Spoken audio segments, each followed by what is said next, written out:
সজীব ওয়াজেদ জয় ভাইরে বলবো যে ভাই আপনি কয়েকটা দিন অফ যান। অন্তত ডক্টর ইউনূস সরকারের সাথে এই মুহূর্তে যদি এরকম লাড়াচাড়া করেন অথবা খোঁচা মারেন তাহলে কিন্তু হিতে বিপরীত হওয়ার সম্ভাবনা আছে। আজকে শেখ হাসিনার কি করুণ পরিণতি আপনি দেখেন, এই পরিণতিটার জন্য আসলে দায়ী কারা?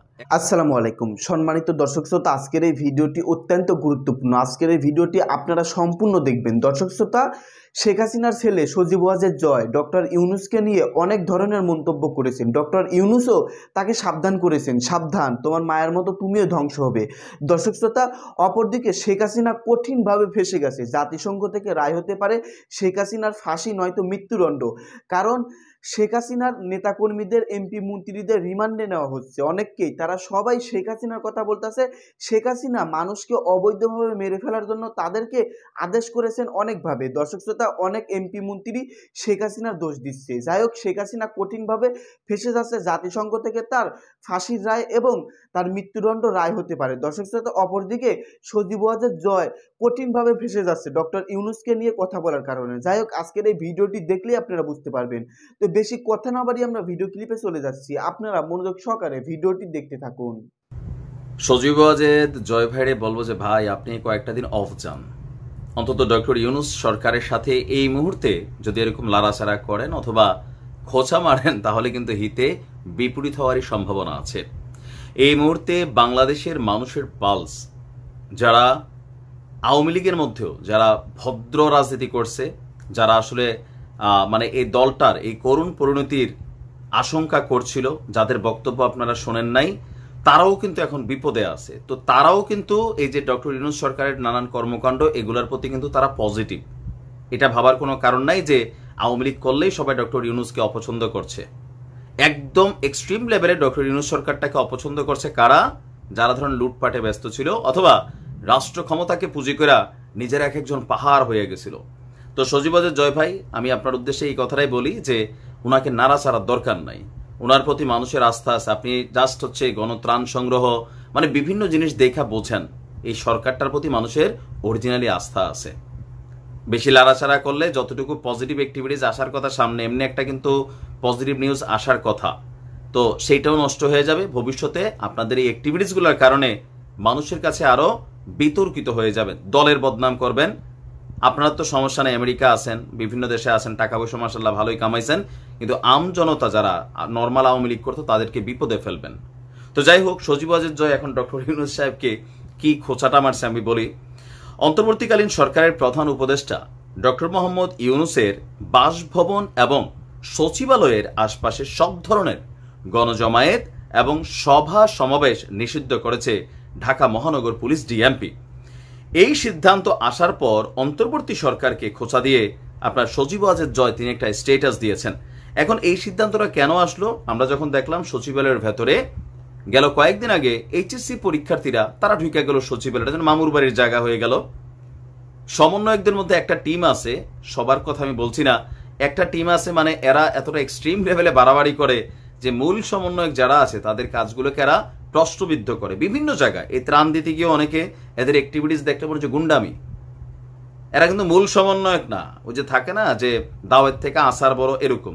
তো যেটা নিয়ে একটা এইচএসসি পরীক্ষার রেজাল্টটাকে বদলে ফেললো। এরপরে আনসারদের যে অ্যাক্টিভিটিসটা হইলো, সেইটা হওয়ার পরে বা গেল কত মানে এই ক্ষমতায় আসার পর থেকে যেগুলো হচ্ছে, এগুলোর কারণে ডক্টর ইউনূস সাহেবের বাসভবন এবং সচিবালয়ের আশেপাশে এই সমাবেশটা কিন্তু সরকার নিষিদ্ধ করেছে, মানে পুলিশ কর্তৃক এটা নিষিদ্ধ করা হয়েছে। এখন এইটা আসার পরপরই আপনার এই বিষয়টা নিয়ে সজীব ওয়াজেদ জয় তিনি তার ফেসবুক পেজে সরকারকে খোঁচা দিয়ে ক্যাপশন দেন। তাতে তিনি লিখেছেন, সচিবালয় এলাকার আশপাশে বিক্ষোভ নিষিদ্ধ করার জন্য আওয়ামী লীগ সরকারের অনেক সমালোচনা করেছেন আমাদের বুদ্ধিজীবীরা। এরপরও 2 সপ্তাহের মধ্যেই অন্তর্বর্তী সরকারের প্রশাসনকে সেসব এলাকায় সব সমাবেশ নিষিদ্ধ করতে হয়েছে। দায়িত্বে না থেকে সমালোচনা করা সহজ, আর ক্ষমতায় থাকা ও শাসন করা একদমই ভিন্ন ব্যাপার। তার কথাটার একটা অংশ হচ্ছে কোনটা, যে ধরেন যারা আওয়ামী লীগ সরকারকে নিয়ে অনেক সমালোচনা করতো যে এটা কেন না সেটা কেন না বা এই পদক্ষেপটা কেন নিচ্ছে, তো এগুলো নিয়ে অনেক সমালোচনা করা সহজ ছিল। বাট এই যে এখন ইউনূস সাহেবের বাসভবন অথবা সচিবালয়ের আশপাশে সভা সমাবেশ যেটা বন্ধ করা হলো, এটা যদি আওয়ামী লীগ সরকার সময় করতো, এটা নিয়ে অনেক সমালোচনা হওয়ার কথা ছিল, বা এরকম একবার সিদ্ধান্ত নেওয়ার পরে সেটা করতে পারে নাই। তো এখন 2 সপ্তাহের মধ্যে এত তাড়াতাড়ি করে এই সিদ্ধান্তটা নেওয়ার ইস্যুটা কেন আসলো? প্রসঙ্গত আমি এখানে যতটুকু বলতে চাই, অনেকে আছেন দেখেন, আমরা যারা সমালোচনা করি বা ক্রিটিক আছি, যেই জিনিসটা দলের জন্য ক্ষতিকর, যে জিনিসটা আপনি আসলে পালসটা বুঝতে পারেন না, যেই কথাটাতে ভেজাল আছে, সেই কথাটা কিন্তু কাউন্টার করি। আমি প্রথম থেকে এই কাজগুলাই করি। ডক্টর ইউনূসের সরকারের প্রতি মানুষের যে আস্থা, তার প্রতি যে মানুষের বিশ্বাস, তার বক্তব্যের প্রতি মানুষের যে শ্রদ্ধা, সেটা কিন্তু হারাই ফেলছে বহুত আগেই বাংলাদেশ আওয়ামী লীগ। এখন একটা সরকার যখন দীর্ঘদিন ক্ষমতা ছিল, নির্বাচন প্রশ্নবিদ্ধ ছিল, নানান ধরনের অ্যাক্টিভিটিসে চুরি বাটপারি লুটপাটকারীরা বড় বড় তারা দেশ ছেড়ে পালায় যেত, কানাডাতে মানুষ বাড়ি করতেছে, বেগমপাড়াতে ঘর তৈরি হচ্ছে, মার্ডার করে বিশ্বজিতের মতন একটা ছেলেকে মার্ডারের পর রাষ্ট্রপতি কর্তৃক ক্ষমা পেয়ে যাচ্ছে। তো এই সকল অ্যাক্টিভিটিসের কারণে আপনারা ভালো কিছু যখন করতেন তখন এটা মানুষ নেয় নাই। এখন ডক্টর ইউনূস সাহেব যখন আসছেন, তার কাছে মানুষ দাবি দেওয়ার জন্য যাচ্ছে, তবে কেউ যাচ্ছে উদ্দেশ্য প্রণোদিতভাবে অঘটন ঘটাইতে, বাট ম্যাক্সিমাম মানুষ কিন্তু প্রকৃত তাদের একটা সাধারণ দাবি দেওয়া নিয়ে যাচ্ছে। এখন ডক্টর ইউনূসের সরকারের নিরাপত্তার ইস্যুটা আর আওয়ামী লীগ সরকারের সময় একটা সিদ্ধান্ত নেওয়ার ইস্যুটা টোটালি মুদ্রার এই পিঠ ওই পিঠ। তো সজীব ওয়াজেদ জয় ভাইয়ের প্রতি আমার বক্তব্য যে আপনি আরেকটু ভালো করে রাজনীতিটা বোঝেন, নাম্বার 1। নাম্বার 2 হচ্ছে, এই মুহূর্তে আপনি বিদেশ বসে যখন একটা স্টেটাস দিচ্ছেন, এটাতে এই মুহূর্তে আওয়ামী লীগের যেই নেগেটিভ অবস্থানটা আছে সেইখানে আরেকটু ঘি ঢেলে দেওয়া হচ্ছে। কারণ বাংলাদেশে অনেক নেতাকর্মীরা তারা এখনো কিন্তু ভয়ে ভয়ে ঘরের মধ্যে বিভিন্ন জায়গায় লুকায়িত আছে। তো এগুলা করলে তাদের প্রতি মানুষের আপনার স্ট্যাটাসের ঝালটা তাদের উপর দেওয়া যাবে। তো ডক্টর ইউনূস সরকারের নিয়ে আপনার লাড়াচাড়ার দরকার নাই। আপনি আপনার মতন রাজনীতি করেন, দল গোছান, নেতাকর্মীদের সাথে আলোচনা করেন যে কেমনে আওয়ামী লীগের এই করুণ পরিণতি আপনারা করে ফেললেন। দেখেন, যারা বলছেন যে গত 5ই আগস্ট শেখ হাসিনা সরকারের পতন হয়েছে, এটা কিন্তু ভুল। এই পতনটা বহুত আগে হয়ে গেছে। আমার ধারণা 2014 থেকে এই পতনটা শুরুয়াত হয়েছে। আজকে শেখ হাসিনার কি করুণ পরিণতি আপনি দেখেন। তো এই পরিণতিটার জন্য আসলে দায়ী কারা? এক অংশে তিনি নিজেও দায়ী, আরেকাংশে তার গ্যাং অফ 4, পাশাপাশি প্রত্যেকটা এলাকায়, আপনি আমাকে যে এলাকা থেকে শুনেন, আপনার এলাকার সবচেয়ে ভদ্র ভালো মানুষটা যিনি আওয়ামী লীগের রাজনীতি করতেন, আপনি তারে কোনো পোস্টে দেখছেন, কোনো পদবিতে দেখছেন? বরঞ্চ হাইব্রিড সুবিধাভোগী যারা আছে তাদের ভিড় করার কারণে একসময় আওয়ামী লীগের যে সকল নেতাকর্মী মানুষের কাছে গ্রহণযোগ্যতা ছিল, তারা পদপদবি না পাওয়ার কারণে এই যে লুটপাটকারী একটা শ্রেণী রাষ্ট্র সিস্টেমের প্রত্যেকটা জায়গায় বসে গেল, ব্যবসা সিস্টেমকে নিয়ন্ত্রণ করা শুরু করলো। তারপর হচ্ছে যে তৃণমূলে আওয়ামী লীগের নেতাকর্মীদের বক্তব্য ওই আপ লেভেল পর্যন্ত যাইতো না, বা গেলেও তিনি সেগুলাকে গ্যাং অফ 4 এর রিপোর্টের ভিত্তিতে তিনি এগুলোকে জাস্টিফাই করতেন। এরপরেও গণমাধ্যমে এসে ওনার যে অ্যারোগেন্ট বক্তব্য ছিল, যেই কথাটা বলার দরকার ছিল সেটা না বলে ভিন্ন রকম অ্যাক্টিভিটিস করতেন। মানে নানান ধরনের ইস্যুতে কিন্তু আজকে তিনি এই পরিণতিটা ভোগ করছেন। আজকে দেখেন সালমান এফ রহমান কি পরিমাণ সুবিধা নিছে, ব্যাংকগুলারে খালি করে ফেলছে শেখ হাসিনার সাথে হাত মিলাইয়া। দিন শেষে এখন শেখ হাসিনারই রিমান্ডে গিয়া কি কি তথ্য দিচ্ছে যে কিভাবে কিভাবে আওয়ামী লীগ কোথায় কি করছে না করছে, এগুলো ইন্টারনাল তথ্য ছিল, কিন্তু দেখেন আজকে এরা দিয়ে দিচ্ছে।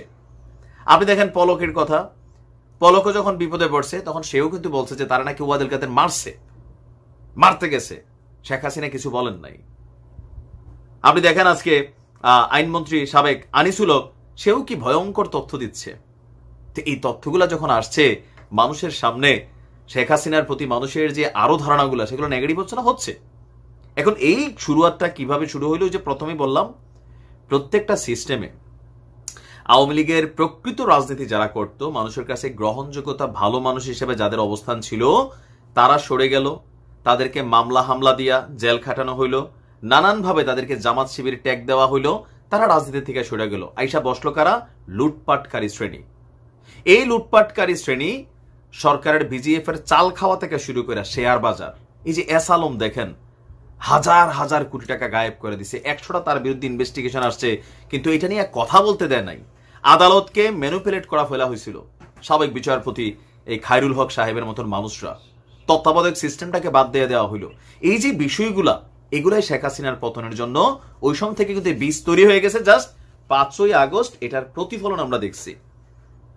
আজকে ভারতে যে ভিসাতে আছেন, কয়েকদিন পর সেই ভিসা শেষ। যদিও ভারতের সরকার বলছে বা বিভিন্ন গণমাধ্যমগুলো বলছে যে শেখ হাসিনাকে ভারত আশ্রয় দিবে, সিস্টেমে এটা করবে, কিন্তু যদি কোনো কারণে আশ্রয় না দেন, তার বিরুদ্ধে পিলখানার ঘটনা থেকে শুরু করে তার সময় আর্মি থেকে শুরু করে পুলিশের যেই সকল অফিসাররা অনৈতিক সুবিধা পেয়েছেন, আজকে তারা যারা গ্রেপ্তার হচ্ছেন প্রত্যেকে শেখ হাসিনারই ফাঁসাই দিচ্ছেন। এখন যদি আইনের সুষ্ঠু প্রয়োগ হয়, সুষ্ঠু বিচার হয়, সাবেক প্রধানমন্ত্রী বেগম খালেদা জিয়া 2 কোটি টাকার জন্য যেই পরিমাণ টর্চার সহ্য করতে হয়েছে, বলছি 1000 বার, তখন বলছি আজকে শেখ হাসিনার 100 বার ফাঁসি হয়ে যাবে, আজ জীবনের জন্য তিনি জেলে পড়ে যাবে যদি ফাঁসি নাও হয়। আর ওনার যে বয়স, এই বয়সে আর জীবনে রাষ্ট্র ক্ষমতায় যাওয়ার চিন্তার সুযোগ আছে? আগামী 10 বছর মিনিমাম। ডক্টর ইউনূসের সরকার যদি 5 বছর থাকে, এরপরে বিএনপি আসবে, এটা চোখ বন্ধ করেই বলা যায়। এরপরে আওয়ামী লীগের হয়তো নাম গন্ধ, এই যে আজকে দুর্নাম দুর্নীতি, এগুলা এই যে হয়তো কিছুটা কমবে। তারপর আমার মনে হয় না যে মানুষ আওয়ামী লীগকে আর এত দ্রুত ক্ষমতায় আনতে চাইবে।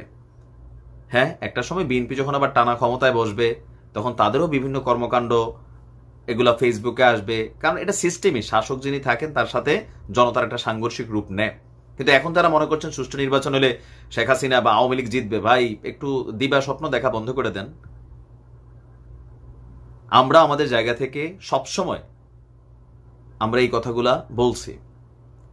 জনগণের সাথে দূরত্ব তৈরি হয়েছে, ভারতকে এত পরিমাণ ফেসিলিটিস দেওয়া হয়েছে, ভারত নিয়ে দেশে কথা বলতে দেওয়া হয় নাই।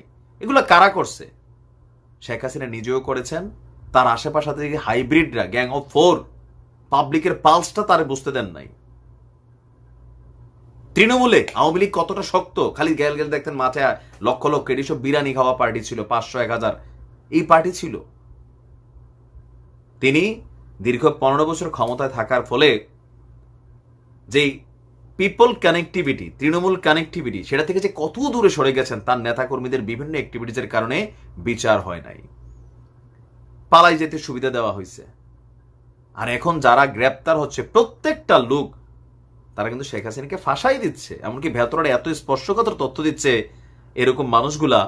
তো এখানে শেখ হাসিনার ভবিষ্যৎ পরিণতি যদি বাংলাদেশে আসে আর কি, তাহলে কি হবে আপনি ভাবেন একবার। এখান থেকে আওয়ামী লীগের শিক্ষা নেওয়া উচিত, বিএনপিরও শিক্ষা নেওয়া উচিত। 1/11 সরকার আগে বিএনপিও যথেষ্ট দুর্নীতি লুটপাট করেছেন, তবে আওয়ামী লীগের মতন এত বড় আকারে করার সুযোগ হয় নাই। আগামীতে রাষ্ট্র ক্ষমতায় বিএনপি আসলো, আপনারাও শিক্ষা নিয়েন। যারা বৈশা রয়েছেন যে অবৈধ কিছু সুযোগ সুবিধা নেবেন, সিন্ডিকেট করবেন, চাঁদাবাজি করবেন, পরিবহন সেক্টরে হাত দিবেন, এটার মধ্যে হাত দিবেন, ওই প্রশাসনে আমার লোক বসাই দিব, অন্যদেরকে শায়েস্তা করব, এই খেলাটা কিন্তু আর আগামী দিনে বাংলাদেশে খেলা যাবে না। পরিণতি অনেক ভয়ঙ্কর হবে। আওয়ামী লীগের এই মুহূর্তে ভাগ্য ভালো ডক্টর ইউনূস ক্ষমতায় বৈশা আছে, নয়তো ওই যে নেতারা বলতো না যে 2 লক্ষ মানুষ একদিনে নাই হয়ে যাবে, হয়ে যেত, কিন্তু পরিস্থিতি তৈরি হয়েছিল। আগামী দিনে আওয়ামী লীগের রাজনীতিতে এই হাইব্রিড সুবিধাভোগী দালাল, চাটুকার, বাটপার যেগুলো আছে, এগুলার ব্যাপারে আপনারা এখন থেকেই চিন্তা ভাবনা করেন আর নমুনাটা দেখেন। তবে আমার মনে হয় না শেখ হাসিনা জীবিত দশায় তিনি আর কখনো আওয়ামী লীগকে লিড করে রাষ্ট্র ক্ষমতা যাইতে পারবেন, বয়স হয়ে গেছে অনেক। আর যে টার্মের মধ্যে পড়ছেন, সেই টার্মটা তার জন্য অনেক লম্বা যাবে, খুবই শোচনীয় পরিণতি হবে। এমনও হতে পারে ভারত হঠাৎ করে শেখ হাসিনা বাংলাদেশ সরকারটাতে তুলেও দিতে পারে, তখন কি হবে ভাই আপনি ভাবছেন? কিচ্ছুই হবে না। খালেদা জিয়ারে অ্যারেস্ট করে কত বড় ঘটনা ঘটছে, কোনো আওয়াজ হয়েছে? হয় নাই। আপনি জামাতের নেতাদেরকে ফাঁসি দিয়ে দেওয়া হয়েছে, কোনো ওই রকম কোনো সিচুয়েশন করে টিকা গেছে? যায় নাই। এটা ভাবার কারণ নাই যে এখন আগের মতন এরকম কইরা একদম কিছু, এগুলো হবে না। রাজনীতিতে ফিরতে হলে ভদ্রভাবে ফিরা উচিত। আর ইন ফিউচারের জন্য শিক্ষা, এই যে সুবিধাভোগী মানুষদেরকে আশেপাশে নিলে, প্রকৃত নেতাকর্মীদেরকে সুযোগ সুবিধা না দিলে পরিণতি কোন দিকে যায়? এরা বিপদের সময় সবাই আপনাকে ঢেলে দিচ্ছে। প্রত্যেকটা এলাকা, আমার এলাকার কথা বলি, প্রবীণ রাজনীতিবিদ যারা আওয়ামী লীগকে লিড করছে, 100 জনের মধ্যে 2 জন মানুষ ক্ষমতায় ছিল না, কোনো চেয়ারে ছিল না। চেয়ারা এসে বসছে কারা? উইরা এসে জুইরা বরা, প্রশাসনের সাথে ভালো সম্পর্ক, কোন একটা সরকারি অফিসার হিসেবে বড় পদে আছে, আইসা ভাই পুরো এলাকাতে রাজনীতি কইরা, মানে এরা আওয়ামী লীগ যে কি ছিল আমাদের এলাকাতে আর কি বানাই দিছে এরা। আজকে রেজাল্ট, এরাই বাড়ি করে ঘুমাইতে পারে না, এদের প্রতিষ্ঠান ভাঙচুর হয়ে গেছে, লুটপাট হয়েছে। যারা প্রকৃত আওয়ামী লীগ করছে, ভালো মানুষ যারা ছিল, তারা কিন্তু এখন এলাকায় চুপচাপ আছে, এদের সাথে কারোর ঝামেলা নাই। আশা করি এখান থেকে আগামী দিনের জন্য শিক্ষা নেবেন। ভালো থাকুন। সম্মানিত দর্শক শ্রোতা, আপনারা বিস্তারিত দেখতে পারলেন। আজকের এই ভিডিওটি অনেক গুরুত্বপূর্ণ ছিল। আওয়ামী লীগ আর কোনোদিন রাজনীতিতে আসার সুযোগ পাবে না। আওয়ামী লীগকে আর কোনোদিন রাজনীতি করতে দেওয়া হবে না, কারণ আওয়ামী লীগ যেই ধরনের অপকর্ম করেছে, রাজনীতিতে আসার আর তার কোনো সুযোগ নেই। আর অপরদিকে শেখ হাসিনা কঠিনভাবে ফেঁসে গেছে, কারণ তার এমপি মন্ত্রীদের রিমান্ডে নেওয়ার পর অনেক চাঞ্চল্যকর তথ্য দিয়েছে, যার সব কিছুই শেখ হাসিনা করেছে। যাই হোক দর্শক শ্রোতা, শেখ হাসিনার ছেলে সজীব ওয়াজেদ জয় ডক্টর ইউনূসকে নিয়ে সমালোচনা করার কারণে ডক্টর ইউনূসও কঠিনভাবে ক্ষেপে গিয়েছেন। এদের দুইজনকেই দেশে এনে কঠিন শাস্তি দেওয়া হবে। যাই হোক, আজকের এই ভিডিওটি সম্পর্কে আপনাদের মূল্যবান মতামত থাকলে ভিডিওর কমেন্ট বক্সে অবশ্যই জানিয়ে দিবেন। ধন্যবাদ আজকের এই ভিডিওর সঙ্গে থাকার জন্য।